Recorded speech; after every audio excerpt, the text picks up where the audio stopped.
Welcome, everyone, to the 2010, I guess it's now 2010, Culture and Trauma Speaker Series presented by the National Child Traumatic Stress Network's Culture Consortium. My name is Jennifer Mays, and I'll be introducing today's presentation before I turn it over to our moderators, Shantae Jones and Nicole Tefera. But before we begin today's presentation, I just want to share a few reminders. If you experience technical difficulties at any point, you may email us at help@nctsn.org. And those connecting over the web may also switch to the phone at any time by dialing 866-295-5950. That's 866-295-5950, and enter code 531-8986. So if you're having any technical difficulties with your web connection, you can switch to the phone or email us at help@nctsn.org. The format of the presentation does not allow for you to speak directly to the presenters, but we do encourage you to ask questions. Those viewing the presentation over the web may submit a question at any time by clicking on the bubble icon on the top left of the speaker screen.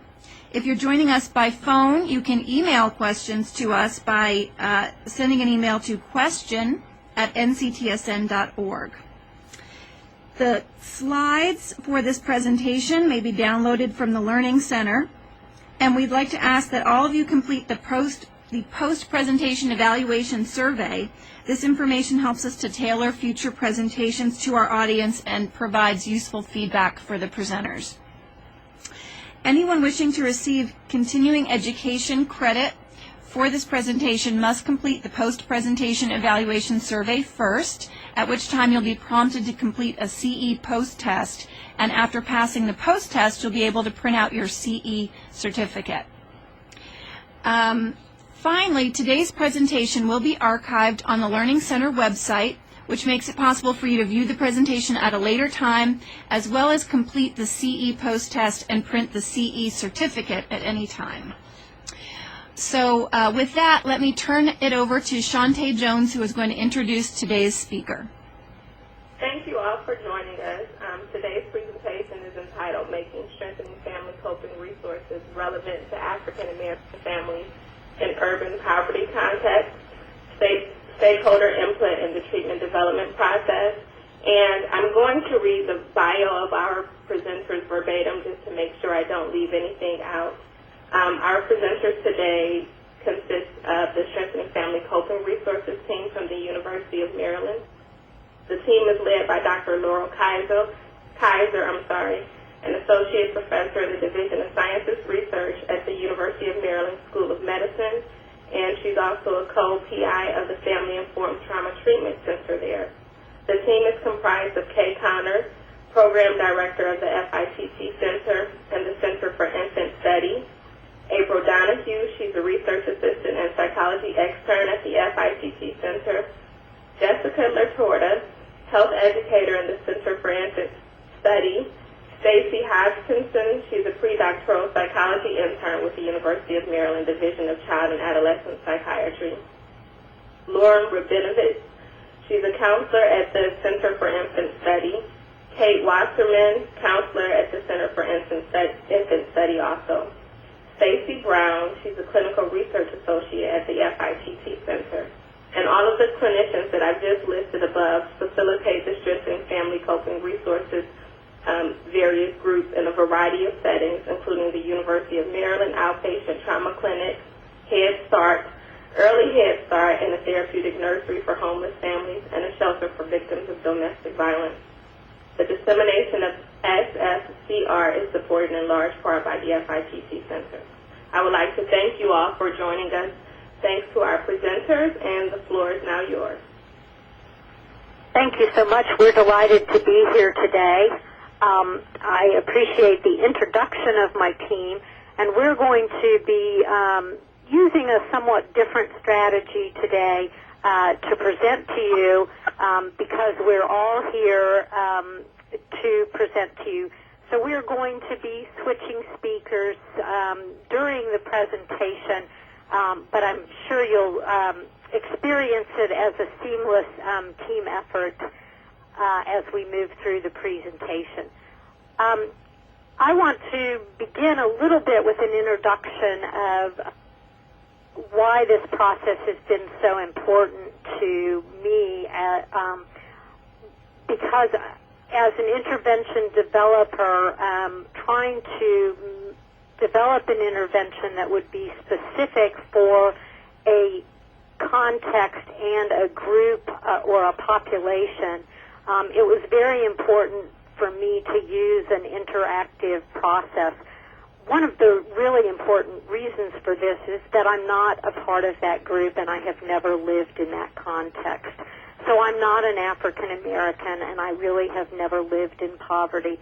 But I've spent a great deal of my lifetime interacting with this population, starting when I was about 15 and got a job in what was called a settlement house on the south side of Indianapolis, which was really a community center, and then extending through my professional career where I've worked at public academic medical centers in cities with high concentrations of people living in urban poverty.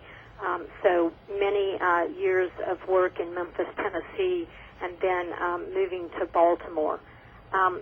But clearly, to understand this group, I have tried to involve many people in the process and use an interactive process that got stakeholder input from many different people.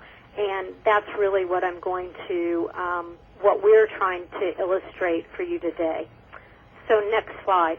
I do need to make a couple of disclosures, and that is that support for Strengthening Family Coping Resources Intervention Development has come both from the National Institute of Mental Health and from the Substance Abuse and Mental Health Services Administration, or SAMHSA, through our NCTSN Category 2 grant.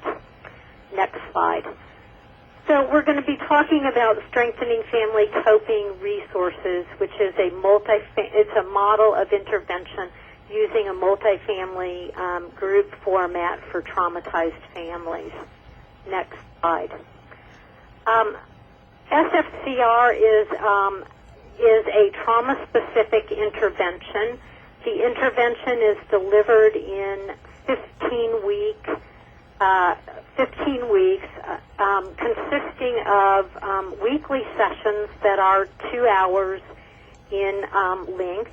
It's a manualized intervention, and we typically invite 5 to 6 families to join in a group. It's a closed session group, so we start with a group of families and really encourage their engagement, attendance, and participation throughout the 15 weeks of the group. The group is made up of 3 different modules, and the first module really introduces families to the notions of family tradition, family ritual, and routine, as well as some other core concepts that we use, such as a shared family mealtime and family stories and storytelling. And we'll be talking to you more about those concepts as we go through.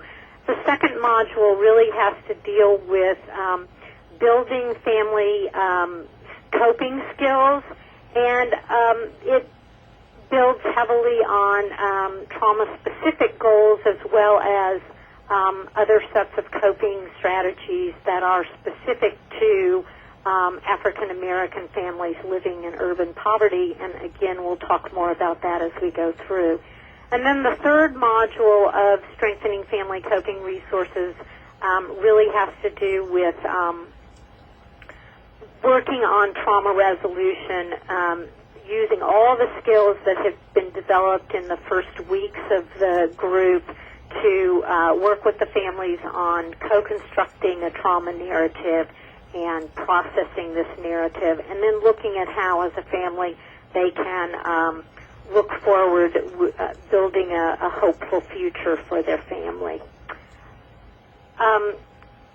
Each session of the group is structured in similar ways. There's a shared family meal time that starts the session, and then in a lot of sessions there are breakout groups, which are developmentally appropriate groups that look at skill building within a developmental range, and then the families come back together and practice those skills as a family.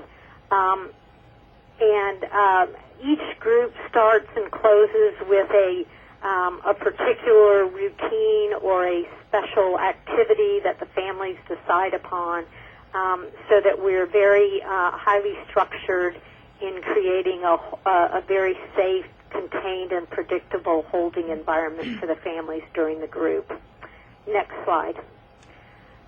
Strengthening Family Coping Resources is an intervention model that uses family rituals and routine as a change mechanism to address trauma-specific treatment goals not targeted by currently empirically supported treatments, and by strengthening family processes which are impacted by chronic trauma and urban poverty. Next slide. Strengthening Family Coping Resources draws heavily on empirically supported common elements or core components of effective trauma treatment. And these treatment components are delivered in a format that successfully engages all family members in the healing process and can simultaneously address the pathology that often coexists among multiple members of the family. So it's a model that can address the concerns, distress, and traumatic stress symptoms of both children in the family as well as the adult caregivers. Strengthening Family Coping Resources focuses on physiological, cognitive, behavioral, affective, and social mechanisms that influence the critical symptoms of trauma-related disorders. Next slide. In addition, Strengthening Family Coping Resources links these trauma treatment components with family-level coping skill interventions that address the systemic impact of trauma and the ecological impact of urban poverty. We use a behavioral skill-building framework to teach constructive coping resources that we hope strengthen a family's protective functioning. And again, we have worked very hard to make them contextually relevant and culturally sensitive. And we talk about 6 different constructs related to family coping, and those are deliberateness, structure, connectedness, resource seeking, co-regulation, and positive affect. Deliberateness being one of the overlying dimensions of strengthening family coping resources, and really has to do with addressing some of the uncontrollable and unpredictable nature of the context of urban poverty for families. And as we go through our discussion today, you'll see how the issues of connectedness and resource seeking, positive affect, co-regulation, and meaning making are related to some of the core values and themes that are culturally relevant for African American families living in urban poverty. Next slide. We use family ritual and routine theory, as I said, as a change mechanism and as also a basis for our intervention. And so I want to spend just a few minutes talking about family rituals and routines, which include celebrations, traditions, and patterned daily routines, those things that are done every day to get the tasks of daily living accomplished for a family. We know quite a bit about family rituals and routines, and one thing we know is that family rituals and routine are universal. All families no matter what culture, no matter where they live, practice family rituals and routines. We also know that rituals and routines are very heterogeneic.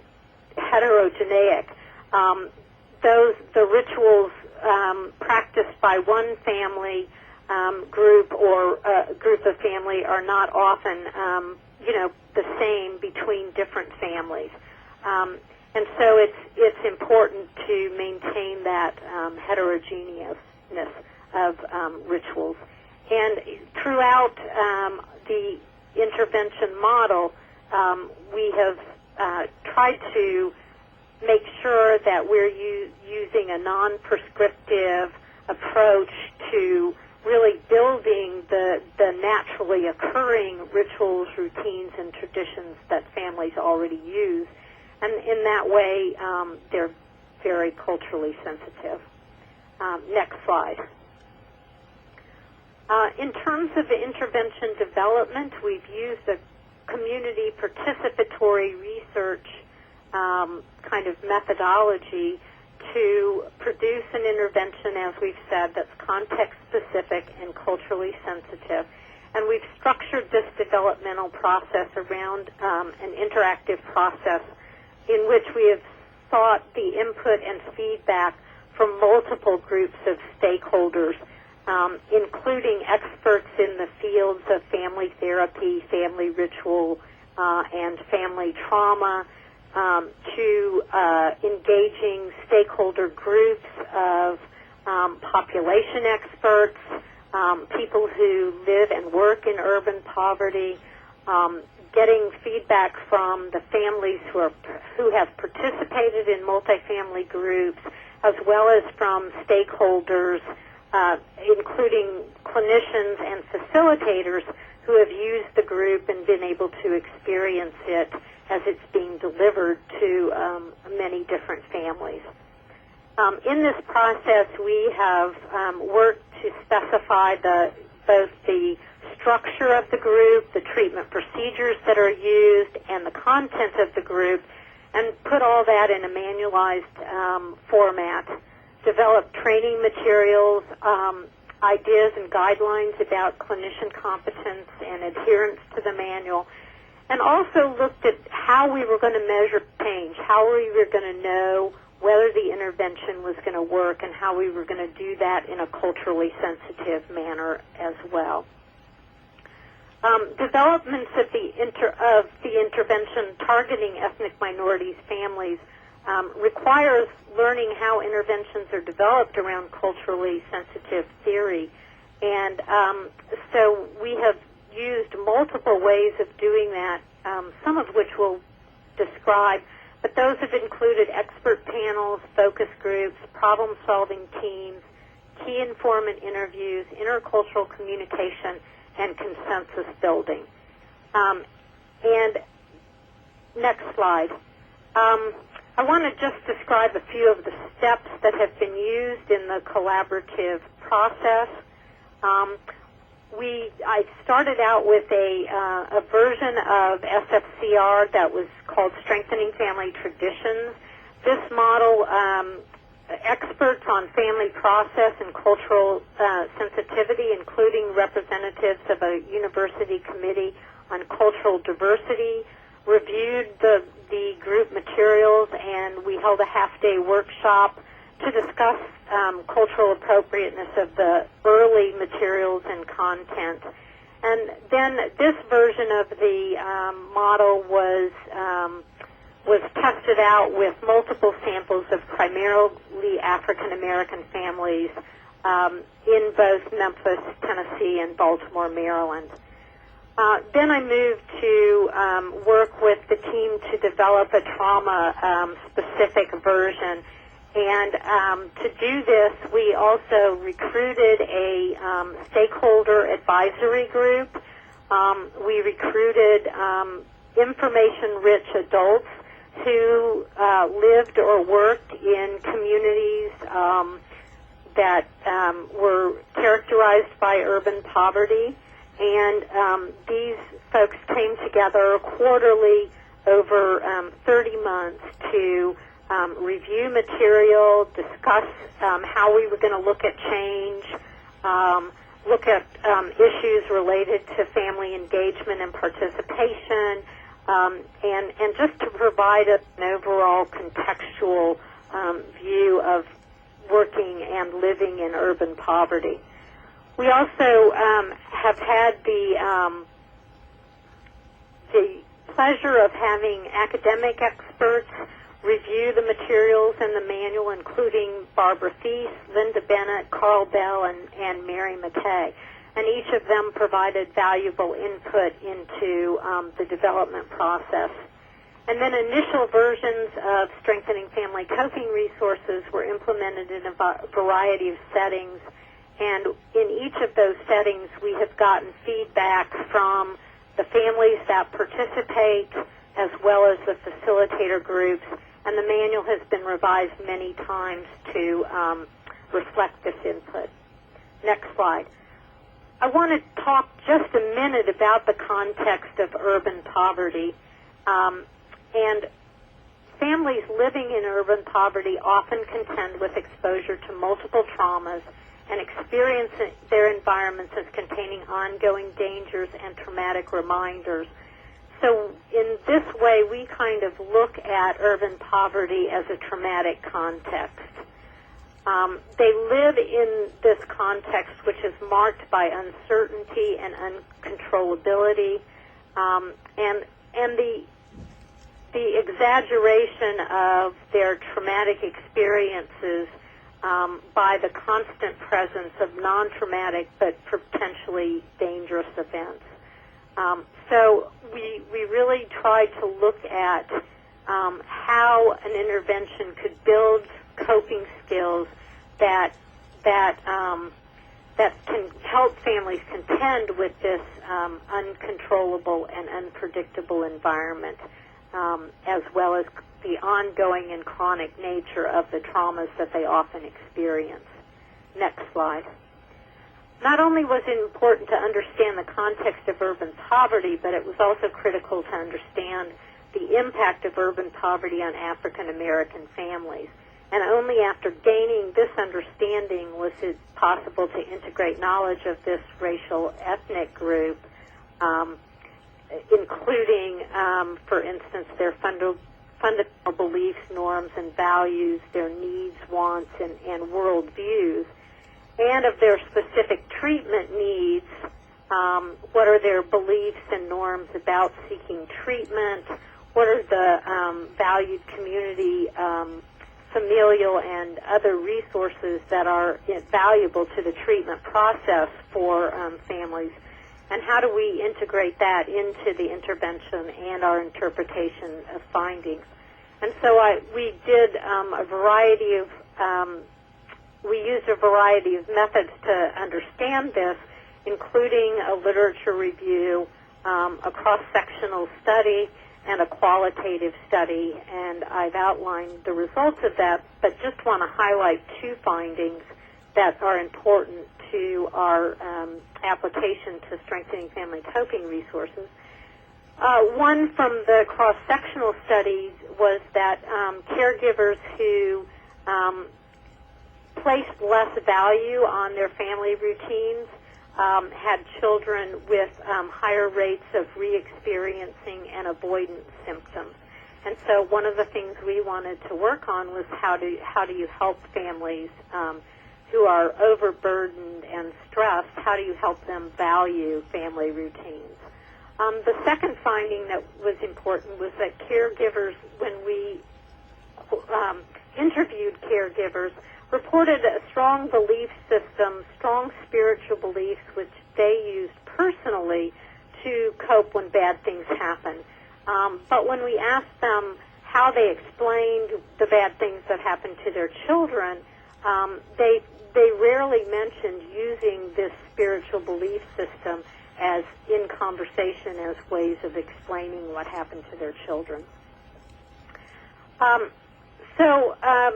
We wanted to, next slide, we wanted to make sure that the materials in Strengthening Family Coping Resources integrated the things that we understood and have learned about their culture, the feedback that we have from families in ways that were naturally occurring rather than prescribed, that had a respect for family strengths and for family differences, that were content neutral so that families explored their own values, strengths, and traditions, and that were strength-based.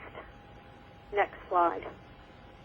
We also spent a little bit of time working on measuring change and in culturally appropriate ways.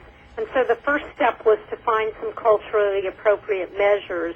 And those measures include a very short scale that we adapted that measured sense of safety in kids, and then a second measure on family processes that was normed on large samples of African Americans. Next slide. The other project that we took on was a more kind of creative way to look at change within the family, and that was to understand the way family meal times changed over the course of the group. And so we have developed a Q-sort instrument to look at family meal times and how to observe what goes on in the family meal times and to rate that over time. And that project included getting optimal ratings of meal times. So what did experts in the field of family rituals and routines and experts in family therapy, what did they think an optimal mealtime looked like? And in addition, we got the same ratings from our stakeholder group of population experts, and used the combined ratings, which actually were very close. There were very few differences between what primarily African American women living in urban poverty thought an optimal mealtime should look like, compared with the experts in the field. So we were able to combine those into an optimal mealtime rating, and then we look at how close families get to this optimal mealtime rating. So with that background, we're going to now go into some more detail on how the structure and the content of strengthening family resources have been adapted and are appropriate for African American families living in urban poverty. And so I'm going to turn the microphone over to Lauren Rabinowitz to proceed. So next slide. Thank you, Laurel. So just to make sure we're all on the same page, the slide that we are on right now is the graphic showing talking about the mediating effects of parenting and family functioning on symptoms of traumatic stress in children. Okay, could you speak up a little bit? I'm sorry to interrupt you. Could you speak up a little bit louder, please? Sure. Can you hear me? That's better, thanks. Okay, no problem. So this graphic serves as a helpful introduction to the research we will be discussing in the next portion of this presentation. This slide visually depicts the complex relationships formed by parental distress, family dysfunction, urban poverty, and the outcome of child traumatic distress. So through a series of mediating factors, the strain, stresses, and traumas experienced by children influence their well-being. The contextual risks affect everyone involved, but the effects on children may be exaggerated through detrimental influences on parental well-being and family functioning. And many of these relationships have been empirically validated on ethnic minority samples living in urban poverty. And parental distress and family dysfunction are also mediators of help-seeking and participation in treatment. And all of these issues that have been talked about have influenced the structure of the group of Strengthening Families Coping Resources. Next slide, please. Okay, so now we're going to talk more specifically about research. Research has shown that the rates of behavioral challenges are very high in urban, low socioeconomic communities. However, the utilization of mental health services is very low. And some of the potential reasons for this gap include high levels of stress, socioeconomic disadvantage, and stigma regarding the mental health process. So I'm now going to turn the presentation over to April. She will present more research on the rationale of using multifamily groups as an intervention. Next slide. Okay, thank you, Lauren. Multifamily groups have been identified as one possible treatment strategy that can help underserved minority families access and utilize mental health treatment. There are many reasons why multifamily groups have been successful with families who are often difficult to engage in treatment. So first, a critical component of multifamily group interventions is reducing the stigma that is commonly associated with admitting difficulties in seeking mental health treatment in urban and predominantly African American communities. The model also builds on other culturally relevant traditions such as self-help, mutual support, and informal social support. By incorporating a strong support system into the treatment approach, multifamily groups also help decrease social isolation. This has been a common experience and a very powerful component of the groups that we have conducted. In terms of structure, multifamily groups are often problem-focused groups that serve to teach parents new skills. Similar to other group formats, a multifamily group provides opportunities for families to receive feedback from multiple sources, including those they would consider their peers. And lastly, multifamily groups are unique in the fact that they allow for more complex interaction patterns, both within and between families. Although this is definitely a benefit to this format, it can also be challenging at times to navigate as a facilitator. Next slide, please. I would like to present one example of the empirical support for multifamily groups in a predominantly African American population. A study was conducted by McKay and colleagues comparing individual or family therapy treatment modalities to multifamily groups for treatment of children's disruptive behavior problems. The study took place in an urban mental health center. The sample included African American and Latino participants, and more specifically, in each condition, 94% of the families were African American and 6% were Latino. The multifamily groups included 6 to 8 families per group and focused on teaching group members the 4 R's of family life: rules, responsibility, relationships, and respectful communication. The comparison condition consisted of treatment as usual provided by staff at the mental health center. The results showed increased treatment completion rates for families who were enrolled in the multifamily group. Also, based on follow-up qualitative interviews, compared to individual or family treatment, parents in the multifamily group were more likely to identify improved child behavior, better communication with their children, and increases in their own ability to cope and problem solve. These results give support to the use of multifamily groups as a treatment strategy with a predominantly urban African American population. Next slide, please. In addition to the multifamily group format utilized by Strengthening Family Coping Resources, there are additional strategies which can be built in to increase participation. These strategies are important for our targeted populations because there are many cultural, logistical, and financial barriers that can impede engagement in the treatment process. First, the traditional recruitment process can be adapted to be culturally relevant. Oftentimes, families are referred to our groups by someone who is known to them and trusted by the family. As an example, we implement a workshop model of SFCR in local community settings, including area Head Starts, domestic violence shelters, and homeless shelters for mothers and their children. Families are typically recruited for these sessions by staff who are working within each of these settings and have a better understanding of the family's difficulties. They can consider the topic for the impending session and select families who they believe would benefit most from engaging in the workshop. In addition, some programs are using family members as facilitators. For groups planning to implement this strategy, family members are trained prior to the start of the group. In the more traditional format, where families join together for a 15-week version of the group, facilitators provide calendars at the onset of the group so families are aware of the content of each session and can track when specific topics will be covered. At the end of each session, families are informed of any homework to be completed for the following week, as well as a quick overview of the topic for the next session. In between groups, reminder postcards are mailed to families that include a message reflecting the session that was just completed. Additionally, a variety of materials are included within each session to help families understand the content being addressed. Handouts are typically bright and colorful, with many pictures included. Books, movies, discussion, games, and many different activities are also used as mediums to help convey various topics and ensure all ages are engaged. It is also important to maintain a safe, controlled group milieu for families. In SFCR, the group rules are established from the onset of group. Several rules are laid out for families, but the group also brainstorms their own rules to include in the list. It is important for each group to set their own boundaries. These rules are posted and reviewed each week at the start of the session. And finally, of course, having fun.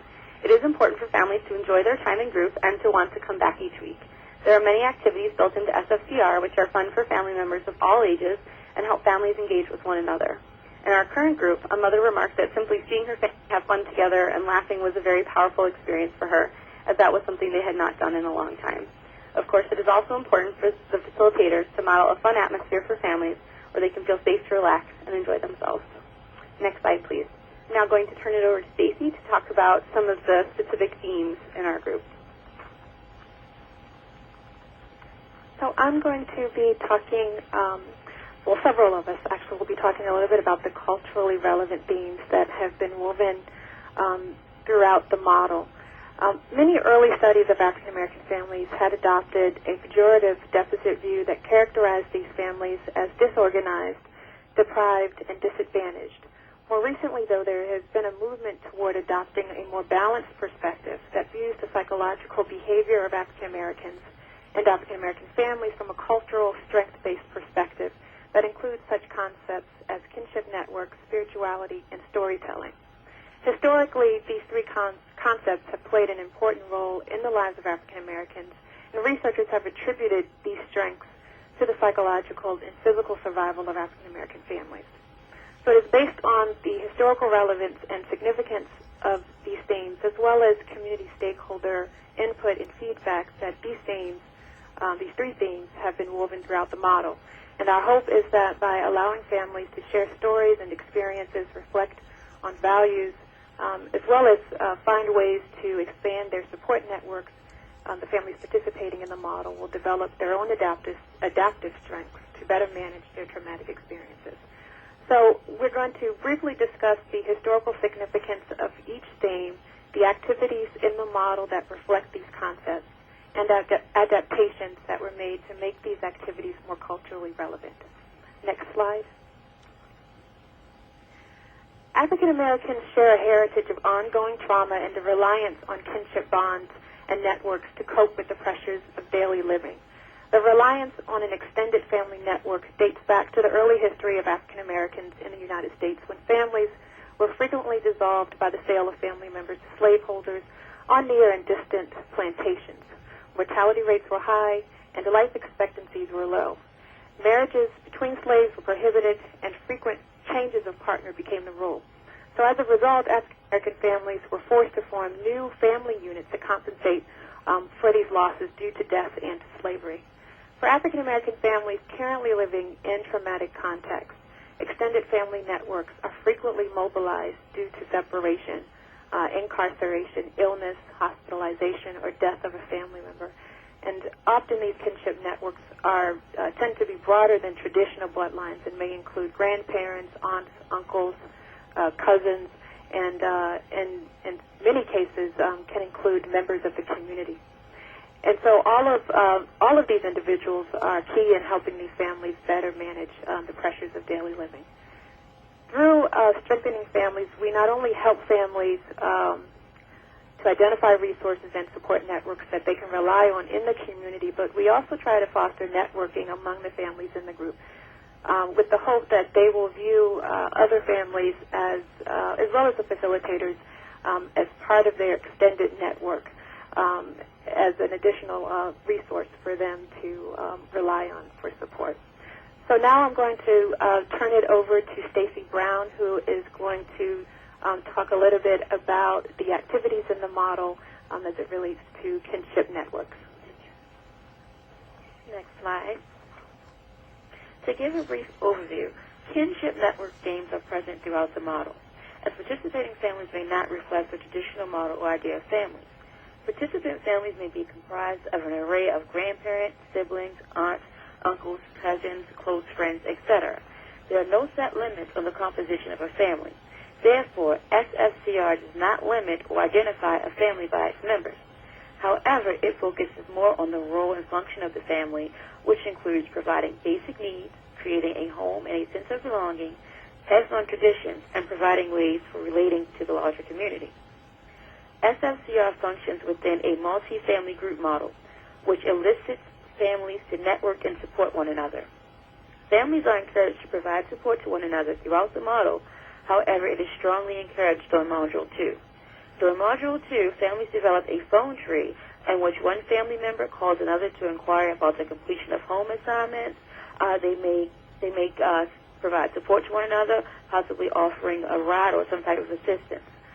This kinship network tends to develop early on in the group, as evident by previously conducted group sessions. For example, during a past FCR cycle, kind of early on in the group, there were two families, and one of the moms in the family was kind of having an issue getting the kids to kind of help out around the house, and she was having a little trouble giving up control. Well, another mom chimed in and kind of gave examples of how she was able to do that, thereby providing that kinship network within the group. Accordingly, breakout groups are the hallmark of SFCR, as it allows family members to engage with their peers. During breakout group sessions, groups are broken down by age and may vary based on the composition of the group as a whole. These groups not only foster alliances between family members, but it also supports peer group interaction. During these groups, peer interaction is initiated and sustained as topics are discussed in an age-appropriate format. Next slide.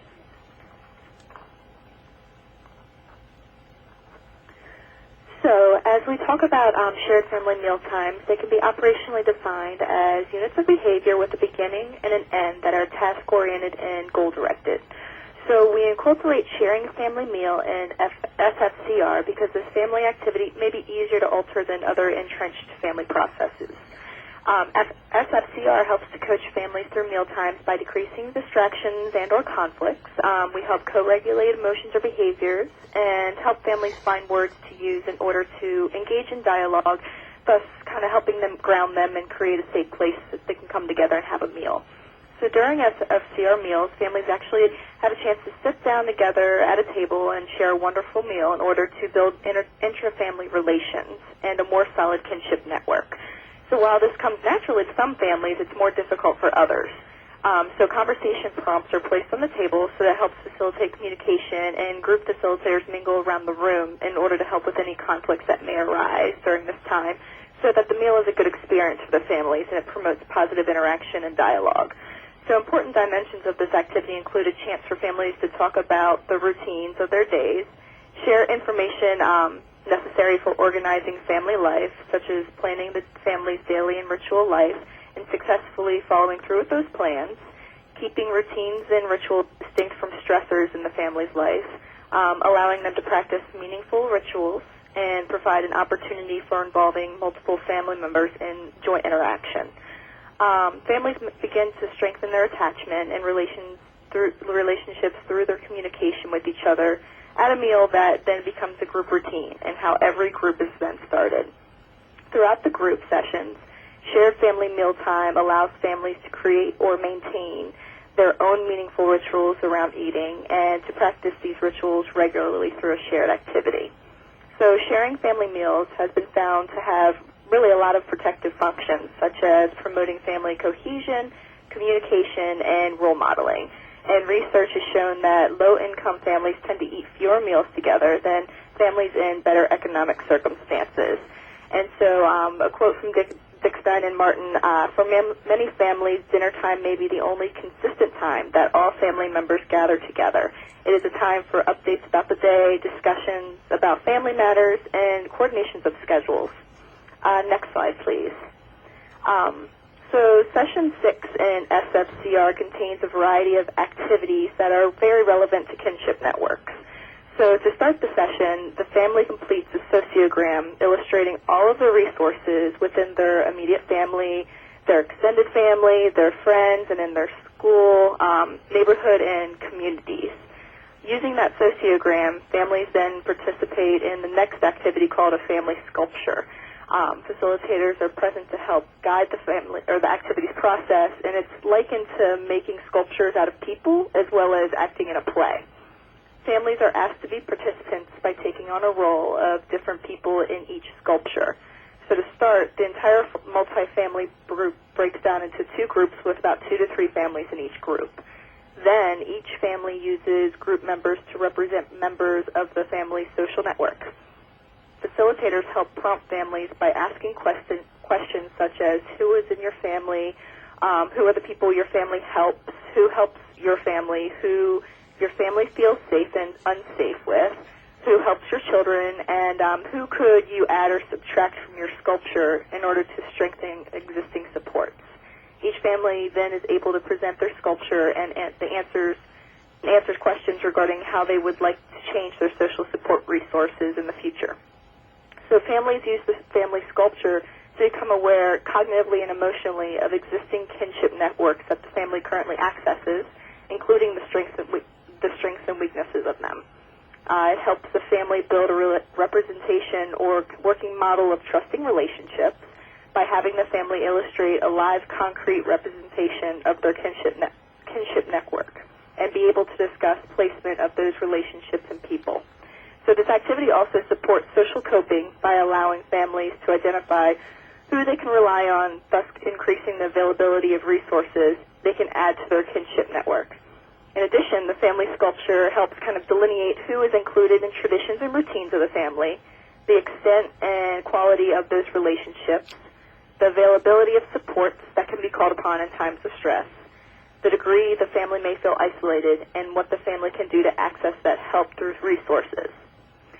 So during various trials of groups, facilitators really had a tough time introducing the family sculpture activity, and so then we decided to provide families with a concrete example demonstrated by the facilitators through a culturally appropriate book called Anansi, which is based upon an African myth.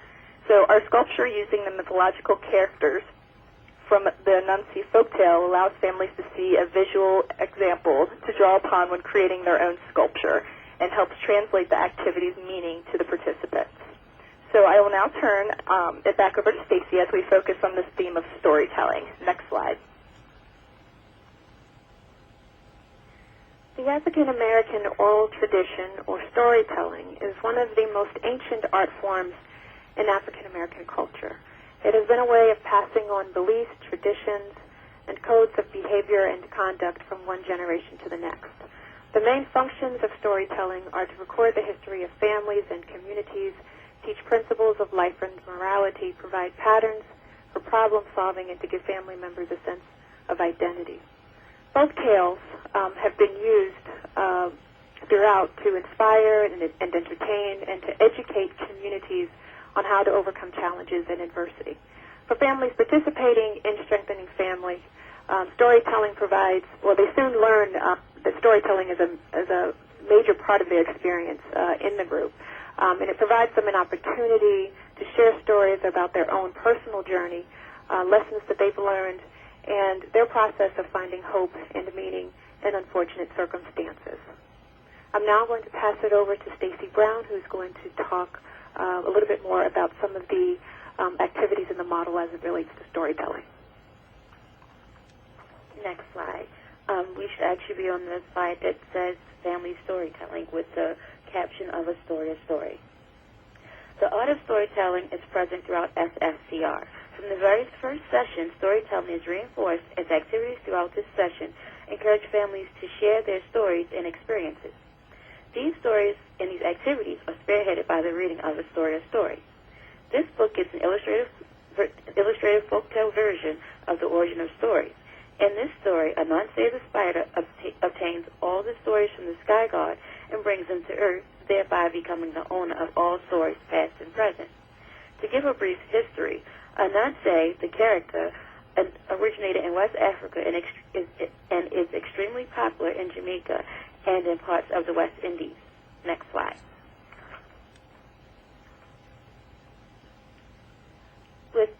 Within the African American culture, storytelling has been a way to keep history alive and to mark major family and life events. In accordance, storytelling is encouraged and reinforced throughout SFCR.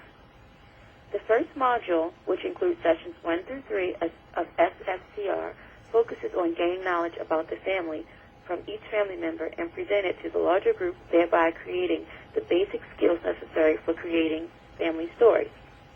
During session 1, families share a story about the good time that the family had together.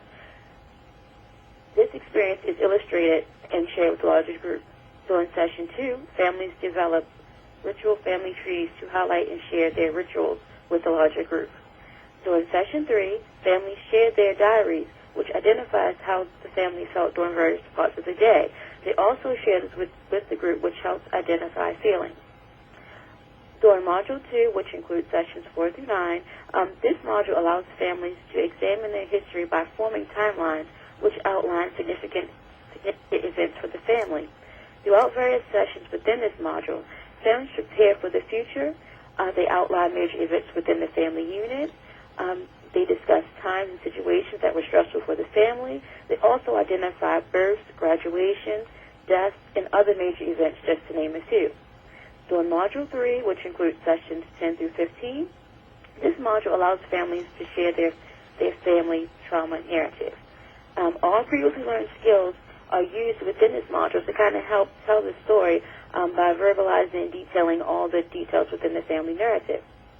During the family narrative, each member of the family plays both roles of the orator and the audience. As orator, each family member must decide which part of his or her experience is relevant and necessary to the family storyline. Family narratives make explicit how the character's context and sequence of each event belongs to a typical family story. Next slide. And now I'm going to turn it over to Stacy to give us a historical perspective of spirituality. A strong spiritual orientation has been and still is a major aspect of life for many African American families. A survey that was conducted in 2007 by the Pew Research Center found that 87% of African Americans surveyed reported being involved in a spiritual or religious group, and more often integrated spiritual and religious practices into their daily lives. And this is more so than any other racial or ethnic group in the U.S. Religious and spiritual activities have provided an outlet for emotional expression and has provided opportunities for African American families to congregate with other families for support, guidance, and fellowship. But also important is that spiritual beliefs have also helped to reframe difficult life experiences and circumstances, as Dr. Kaiser had mentioned earlier. And we have found that to be the case for families participating in the group. When there is no explanation, they have been able to rely on their spiritual beliefs to explain the bad things that have happened.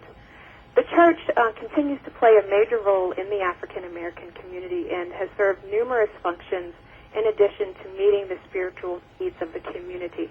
And these functions can be in providing basic support in providing basic needs for families, academic assistance, child care, etc. And a number of families who participate in the group have spoken about seeking support from local churches to help find housing and to get assistance with finding other resources in the community.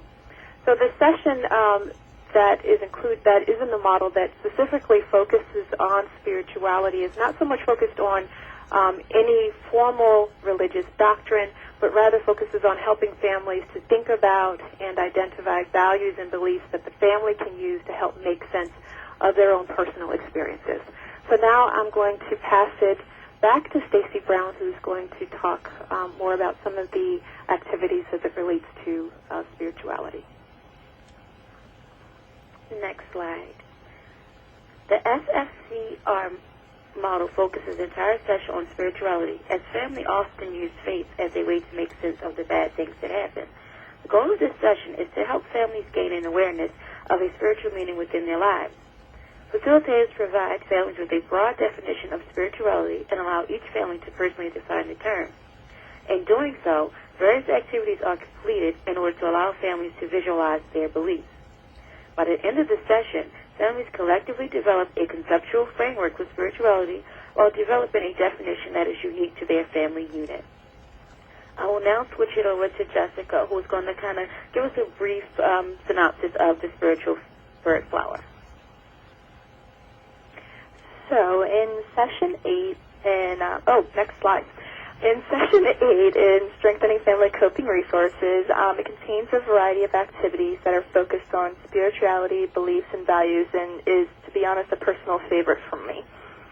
During the 8th session of Strengthening Family Coping Resources, the families first participate in an activity called the Spiritual Word Flower, and you can see an example of one of the group's spiritual word flowers on the slide.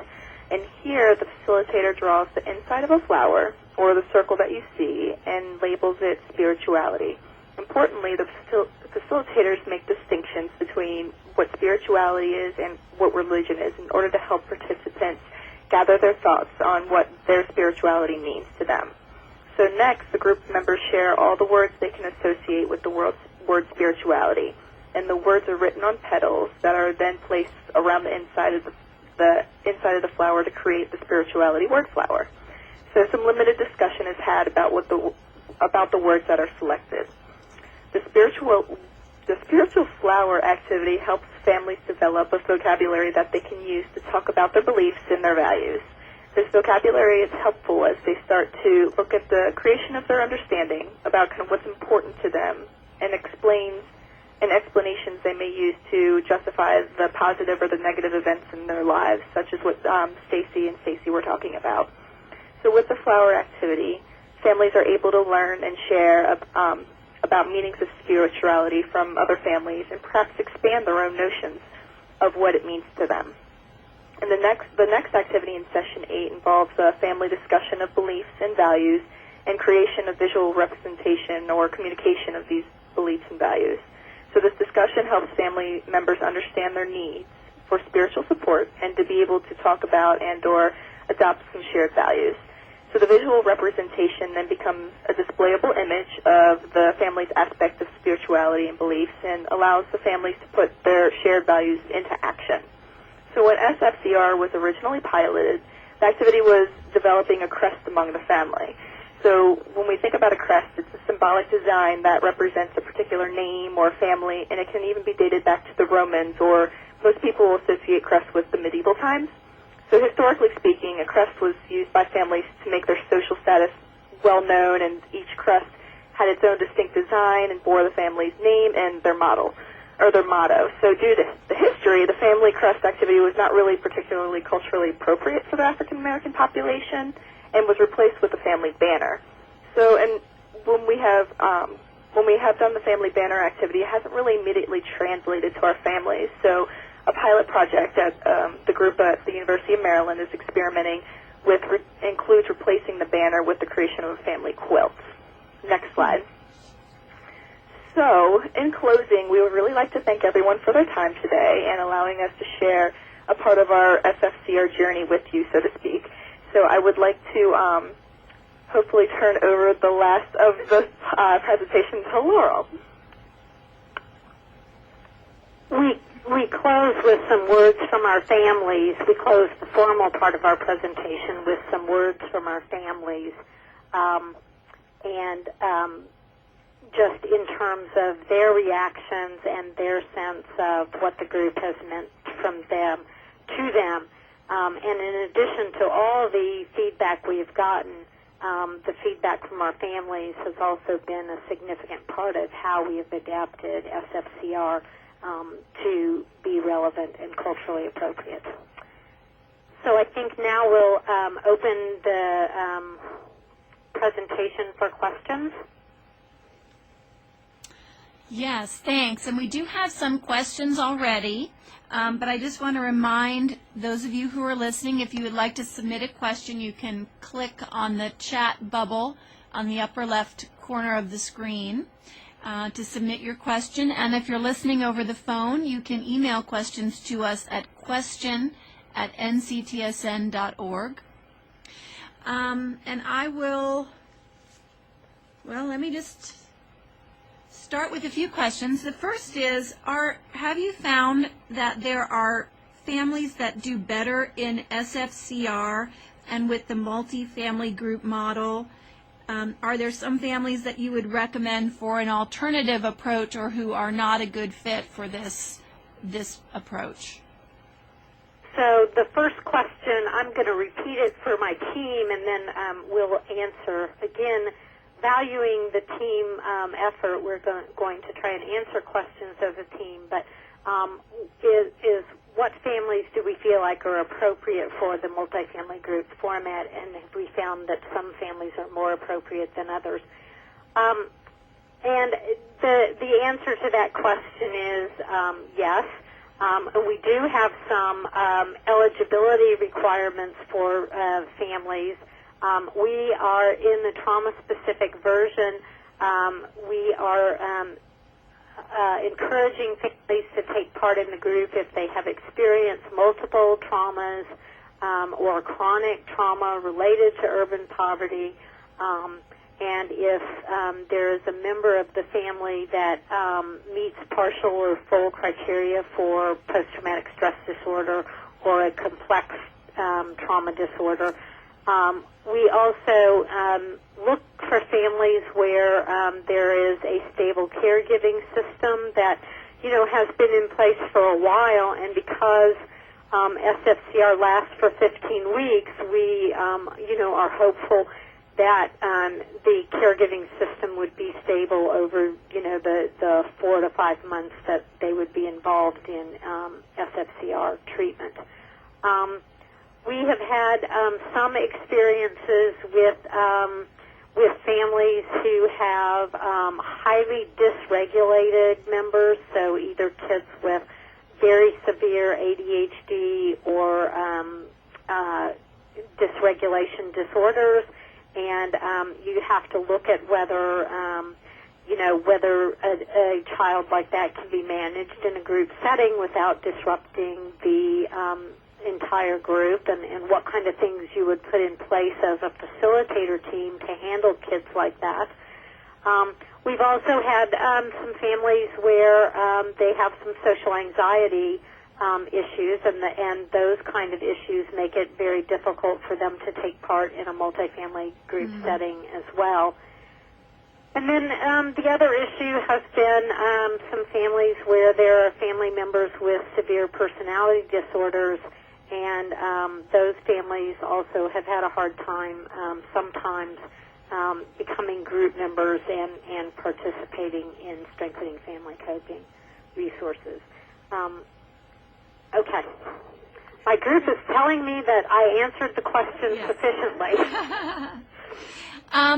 We're getting quite a few people asking about how to obtain the SFCR manual if it's available for people.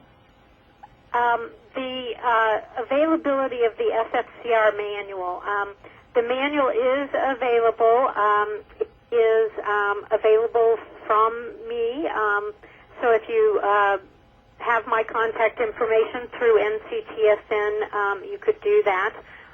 We have also built a website where the manual and all of the materials are available online, but that does require a user registration, providing me with some information, or our team with some information about who you are and how you found out about SFCR and what your interest is and your plans for using it. Also ask that you respect the guidelines for using it in terms of training and things like that before you're given access to the site. So there are those two ways of getting the manual. Okay, well, we can always post the link to your website at the end of the presentation, but if it's something easy to remember, we could also just give it to people now. Okay. The website is sfcr.umaryland.edu. Okay. Thanks. And we'll post that up after the talk as well. Okay. Let's see. Okay, many questions are coming in. What kind of pre- and post-test evaluation is done with the families? We do pre- and post assessments, and the guidelines for that are also outlined in the manual. We look at child exposure and symptoms of post-traumatic stress. We look at parent stress and parent sense of competence in some of our models. And then at the family level, we're looking at family coping, family processes, and looking at changes across time in those aspects. We also have satisfaction survey that we use pre and post.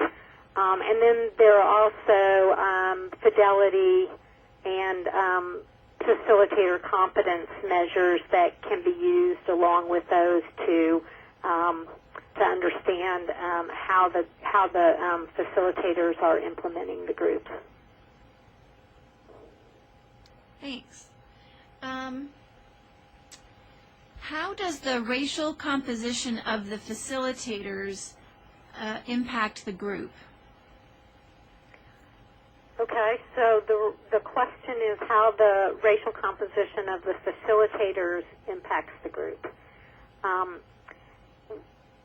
Well, everybody on the team is saying what a good question that is. Probably because we're not sure what the answer is, but I think that we do try very hard to have a culturally diverse facilitator team, and to set some guidelines for how the facilitators interact with the families in terms of, as we have talked about, maintaining safety, encouraging the appropriate setting of boundaries, facilitating the group in a highly predictable and structured manner. But I think that we have run the group, and the group has been run in multiple settings with a variety of team compositions, and I don't think we have a good answer, certainly from a research point of view or standpoint about whether there are differences depending on the racial composition of the team. And the racial composition of the group, because the groups are not always 100% African American families. They can be mixed group, and in many locations they have been. But I think it's probably the variables that are probably more important about the team rather than the racial composition are, the ability team to function as a team, to share roles, to approach the group in a way that they're well prepared for the group each week, that the facilitators are encouraging family participation, and that they're working outside of the group to plan the next group, to stay in contact with the families in appropriate ways. And so I think there are probably multiple variables that are related to how the facilitator team functions. Any other comments from the team? Okay.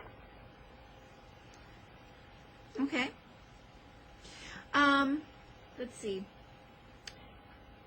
How many families do you typically have in your entire 15-week session? How many families participate in the group? We typically recruit 5 to 6 families, and then, depending on how many families start the group, we've had a variety of groups that, typically between 3 and 4 families then end up participating throughout the group. And I would say that once the families are engaged in the group, we've had great participation with families that complete the group attending 85% of the sessions. That's great. There are a couple questions that are coming in about, I guess you could say, adapting the model. For example, is it possible to use individual components or individual sessions from the SFCR model outside of the structured group, for example, using the spirituality word flower exercise.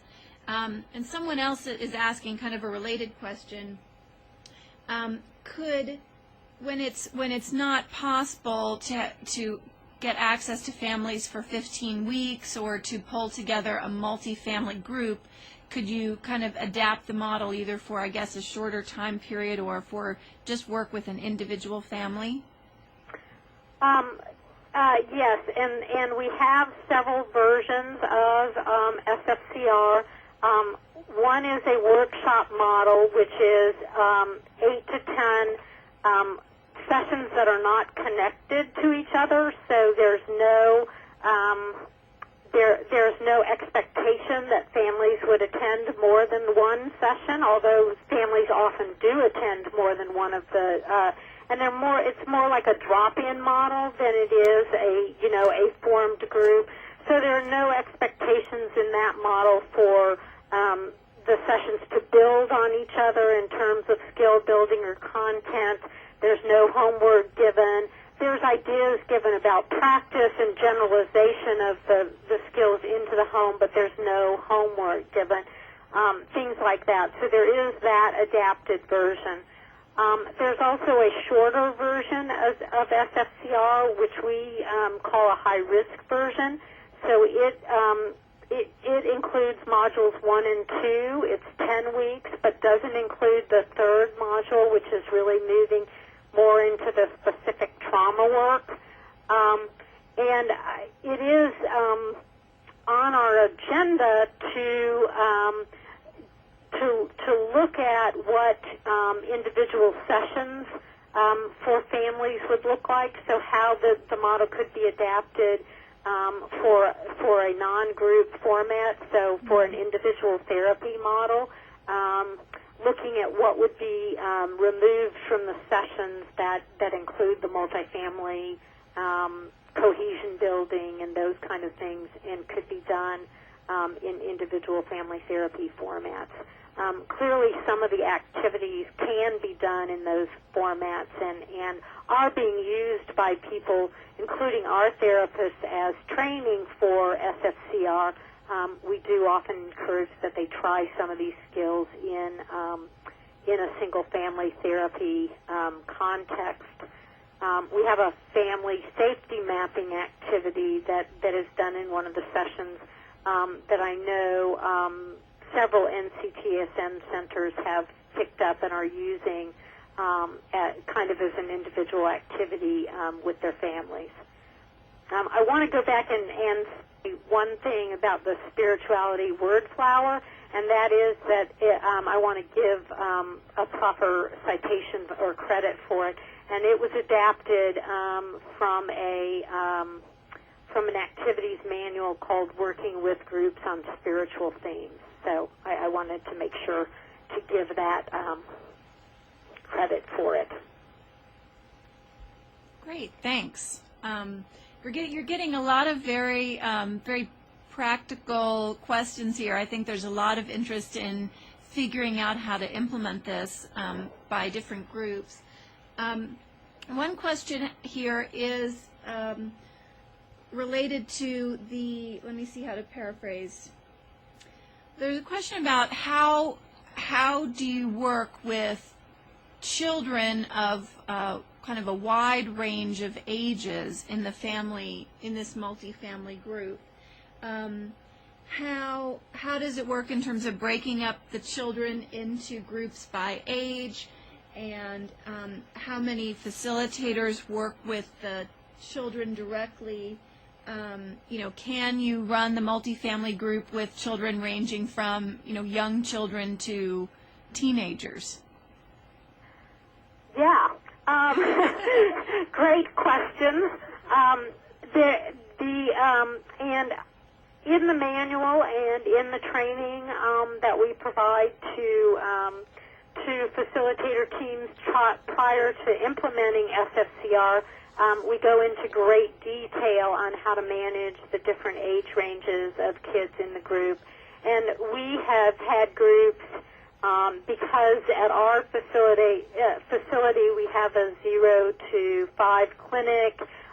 We have and do lots of community-based work with young children. We've had groups with age ranges from actually newborns up to adolescents or transition age youth, and some of those issues have to be dealt with on a group by group basis as you figure out which families you're going to admit into the group.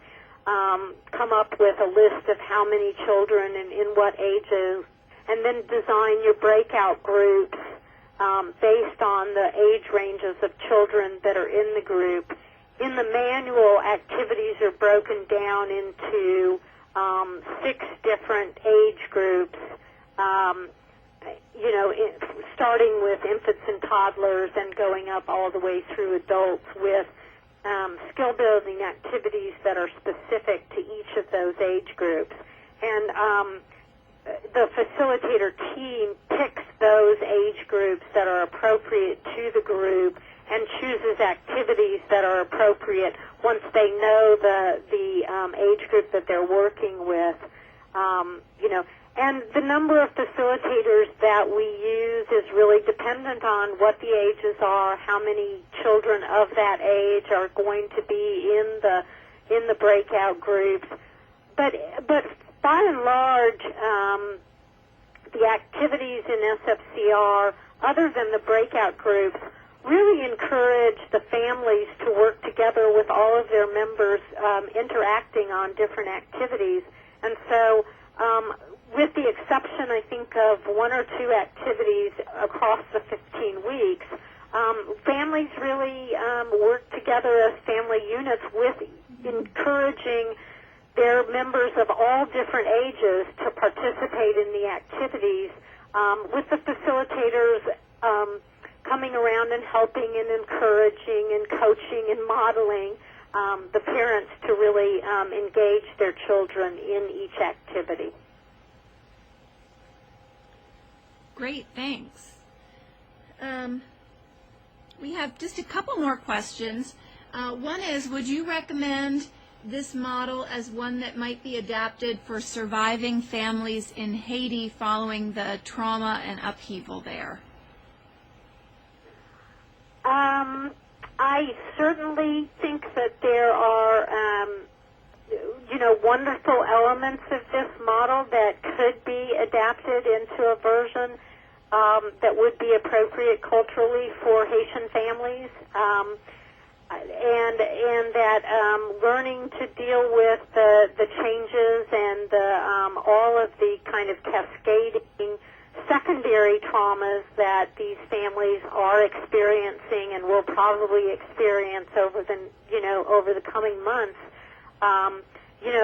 This would be a powerful model for communities in Haiti to kind of look at implementing, where groups of families could come together to participate in it, and not only work on reuniting families, but work on how to reconstitute communities within Haitian neighborhoods. So there would be interesting ways of looking at that, and certainly there are ways to swap out materials, swap out books to make it culturally relevant for Haitian families.